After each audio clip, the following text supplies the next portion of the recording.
नमस्कार।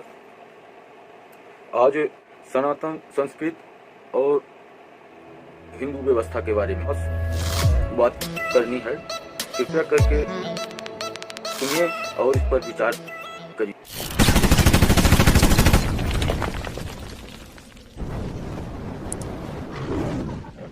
मेरा मानना है और महीनों से मैं इस बात पे सोशल मीडिया में ढूंढता रहा कि अपने धर्म की जिम्मेदारी, अपने धर्म की चिंता लड़कियों को क्यों नहीं है। हिंदू लड़कियां अपने धर्म के लिए उनमें चिंता क्यों नहीं है, अपने धर्म के लिए उनका क्या योगदान है। मैं जो बात बोल रहा हूँ इसमें आपको हो सकता है अभी बुरा लगे, पर वीडियो पूरा देखिएगा, आपको समझ में आएगा कि मैं क्या बोलना चाहता हूँ। आज के डेट पे हिंदुओं को जगाने के लिए हर क्षेत्र में काम हो रहा है और हिंदुओं को जगाने का पूरी तरह काम चल रहा है। नहीं तो कुछ साल पहले तो बेचारे दबे कुचले से हिंदू थे, यहाँ तक कि रामलीला होना तक भी बंद हो गया था। मैं 10-12 साल 15 साल से रामलीला अपने क्षेत्र में कभी देखा ही नहीं, कहीं रामलीला हो रहा है। 10 साल पहले रामलीला होता था, पर 10-12 साल से रामलीला का अस्तित्व ही खत्म हो गया था। पर साल 2 साल से फिर से रामलीला का प्रचलन शुरू हुआ। इसका मतलब रामलीला से नहीं है, मेरे कहने का मतलब रामलीला नहीं है। रामलीला एक उदाहरण है कि हिंदुओं को कितना कुंठित कर दिया गया था, कितना कुंठित थे हिंदू कि अपनी रामलीला करने में भी सक्षम नहीं थे। गौर करने वाली बात है, आप खुद जो लोग जमीन में होंगे, जो जमीन में रहते हैं, वो खुद चेक कर लें कि क्या 10-12 साल में कभी वो रामलीला देखे हैं। रामलीला का फिर से प्रचलन यही 2-3 सालों से फिर से हुआ है। वो सिर्फ इसलिए कि हिंदू कुंठित हो गया था, बेचारा हो गया था, हिंदू खुद पे ही शर्म करने लगा था।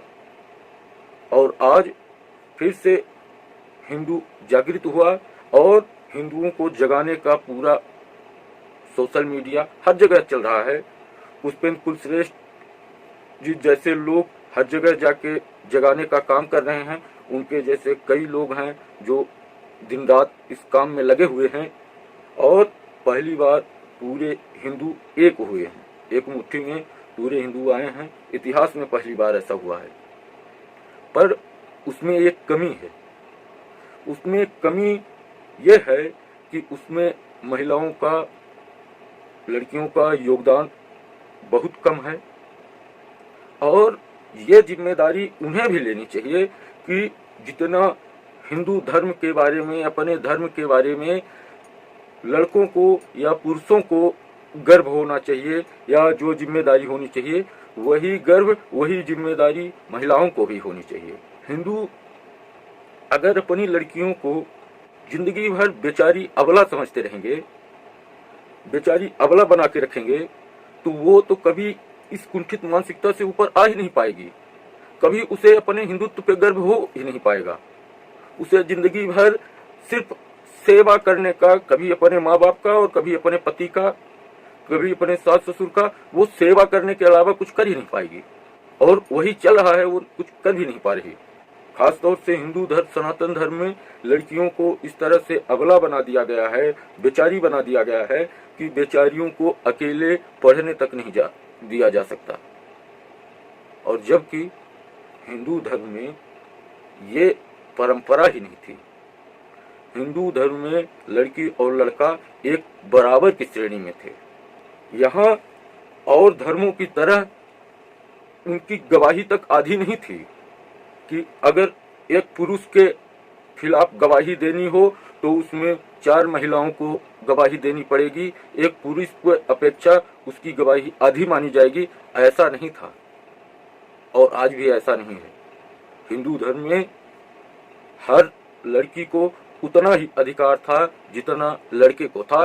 और वेदों से लेकर द्वापर, सतयुग, त्रेता, कहीं भी आप देख लो, हर जगह स्त्री को उतना ही सम्मान मिला है। हिंदुओं में स्वयंवर होता था। स्वयंवर का मतलब ही ये होता है कि स्वयं से वर का चयन करना। रानी लड़की खुद अपना वर चयन करती थी और लड़कों के ही बराबर थी। और ये तो जब से आक्रांता आए हैं शांतिप्रिय कौम के, तब से लड़कियों को पर्दे में रखना शुरू कर दिए, लड़कियों को घूंघट में रखना शुरू कर दिए, लड़कियों को जौहर करना सिखा दिए। ये फिर लास्ट स्टेज थी, पर्दे के बाद जौहर ही एक लास्ट था कि उन शांतिप्रिय कौमों से बचाव का। समस्या ये थी, हिंदू अपनी बच्चियों को बेचारी मान लिए। उनको लगने लगा कि ये कमजोर हैं, ये बेचारी क्या करेंगी। पर वो अपने धर्म का इतिहास और अपने धर्म का ज्ञान ही नहीं रखते। अपने धर्म के बारे में अगर सोचो तो सती को काली बनने की क्या जरूरत थी? महाकाल से बढ़ के कोई राक्षस थे? महादेव अकेले सक्षम नहीं थे सारे राक्षसों का संहार करने के लिए। ब्रह्मा विष्णु महेश ये सक्षम नहीं थे राक्षसों का संहार करने के लिए कि देवियों को दुर्गा काली और रणचंडी बनना पड़ा। दुर्गा रणचंडी काली बनना उनकी मजबूरी नहीं थी, वो आपके लिए संदेश था। आपके लिए संदेश था कि इनको कमजोर मत समझो, ये तुमसे ज्यादा ताकतवर हैं और ये प्रेम प्रिय अगर तांडव करने लगेंगी तो इनसे कौन बचाएगा। ये रणचंडी बन के अगर कूद पड़ेंगी तो इनसे बचना मुश्किल है। ये मैसेज देना चाहती थी सती माता या महादेव अपने अनुयायियों को। नहीं तो महादेव का अकेले त्रिशूल और विष्णु का सुदर्शन ही काफी था संहार के लिए। राक्षसों का संहार करना कोई बहुत बड़ी बात नहीं थी उनके लिए। माता को रौद्र रूप में आने की जरूरत नहीं थी, पर वो आप लोगों की आंखें खोलने के लिए ये किए कि इनको बेचारी ना समझो। अगर हिंदू इनको बेचारी समझने के बजाय रणचंडी बनना सिखाते, अगर इनको जौहर करने के बजाय दुश्मनों की खाल खींचना सिखाते, अगर इनको रानी लक्ष्मीबाई और काली बनने की शिक्षा दिए होते तो ये कश्मीरी हिंदू कश्मीर से भागना उनको ना पड़ता। उनको शांतिप्रिय कौम के लोगों को ये धमकी देने से पहले 100 बार सोचती कि लड़कियों को छोड़ के चले जाओ कश्मीर से, सिर्फ महिलाओं को छोड़ दो और कश्मीर से चले जाओ। ये हिंदुओं को धमकी देने से पहले 100 बार सोचते। उनके दिलों में दहशत बैठी रहती कि इनका अगर सामना हुआ, ये रणचंडी बन गई और रानी लक्ष्मीबाई बन के टूट पड़ी तो इनसे हमें कौन बचाएगा। उनके दिलों में दहशत बनी रहती। वो ये कल्पना भी ना कर पाते कि इनको हम कभी आंख भी उठा पाएंगे।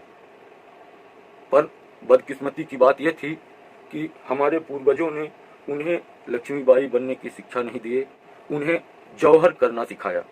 यही जौहर के बजाय टूट पड़ना सिखाते तो इनकी औकात नहीं थी कि इस तरह की धमकी दे देते। लड़कियों को, महिलाओं को भी अपने धर्म के प्रति गर्व होना चाहिए, अपने धर्म के प्रति एक जिम्मेदारी होनी चाहिए।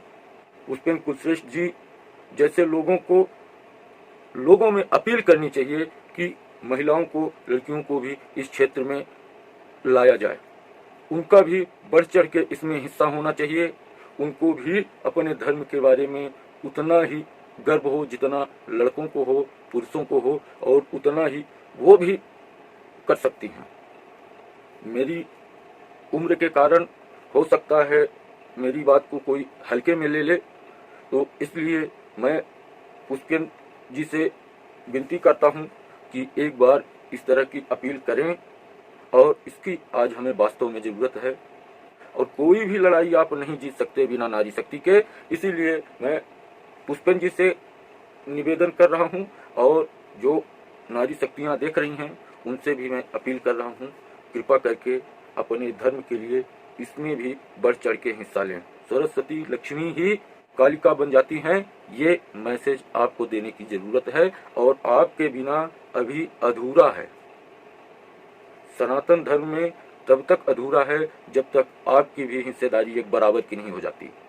सभी सनातनियों से अपील है, विनती है कि शेरनियों को पिंजड़े से बाहर करिए, उन्हें अबला कमजोर समझ के उनका अपमान न करिए।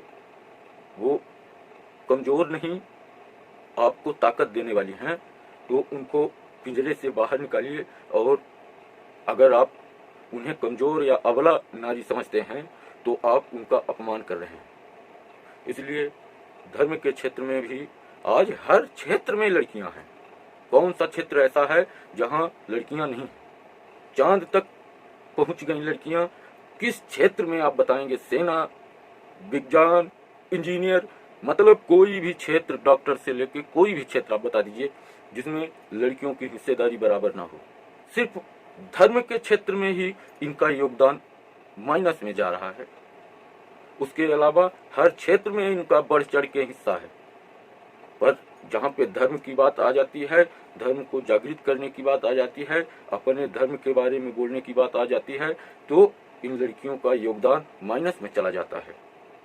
अगर जब तक लड़कियां खुद को अपनी जिम्मेदारी नहीं समझेंगी, खुद को अपने धर्म के बारे में नहीं ढालेंगी या खुद धर्म के बारे में जानकारी नहीं रखेंगी, तो ये लव जिहाद जैसा सोसा बीच बीच में आता ही रहेगा। लड़कियों को अपने धर्म पे गर्व नहीं होगा तो ये लव जिहाद जैसे पाप की शिकार होती ही रहेंगी। लव जिहाद का काट सिर्फ एक है कि उनको अपने धर्म की जानकारी हो और उन्हें अपने धर्म पे भरोसा हो, गर्व हो। धर्म परिवर्तन या लव जिहाद सिर्फ एक ही चीज से खत्म हो सकता है, वो है जागरूक। और हिंदू लड़कियां भी उतनी ही जागरूक हों, उतनी ही समझदार हों, उतना ही गर्व करें जितना लड़के करते हैं। तब जाके लड़कियां इस लव जिहाद जैसे जाल से, माया जाल से बाहर आ सकेंगी। उन्हें आज नौजवान भी सीरीज देख के कभी ये समझ नहीं पाते कि हम अपने धर्म का कहाँ पे अपमान कर रहे हैं, कहाँ अपने धर्म को बदनाम कर रहे हैं, वो लड़के भी नहीं जानते। तो लड़कियों की तो बात ही छोड़ दो। इसलिए लड़के लड़कियों दोनों को अपने इस क्षेत्र में योगदान बढ़ाना चाहिए। और खास तौर से लड़कियों को मैं सभी सनातन भाइयों से और सभी सनातनियों से विनती करता हूँ, अपील कर रहा हूँ कि शेरनियों को बाहर आने दीजिए और उनको भी इस क्षेत्र में बढ़ चढ़ के हिस्सा लेने दीजिए। वो भी उतने ही हकदार हैं। और लड़कियाँ खुद को आगे बढ़ाएं और इस क्षेत्र में भी आएं। बस इसी मैसेज के साथ मेरा ये वीडियो पर लास्ट में मैं ये मैसेज पुष्पेंद्र जी को कर रहा हूँ। कृपा करके मेरे इस मैसेज को फॉरवर्ड करिए और आप अपील करिए कि इस क्षेत्र में भी काम हो सकता है मेरी उम्र के कारण मेरी बात को हल्के में ले लिया जाए, पर यह मैसेज अगर पुष्पेंद्र जी तक पहुंचेगा तो वो इस बात को समझेंगे कि असल बात क्या है। बस धन्यवाद, नमस्कार। वीडियो शेयर कर आगे जरूर बढ़ाएं। बस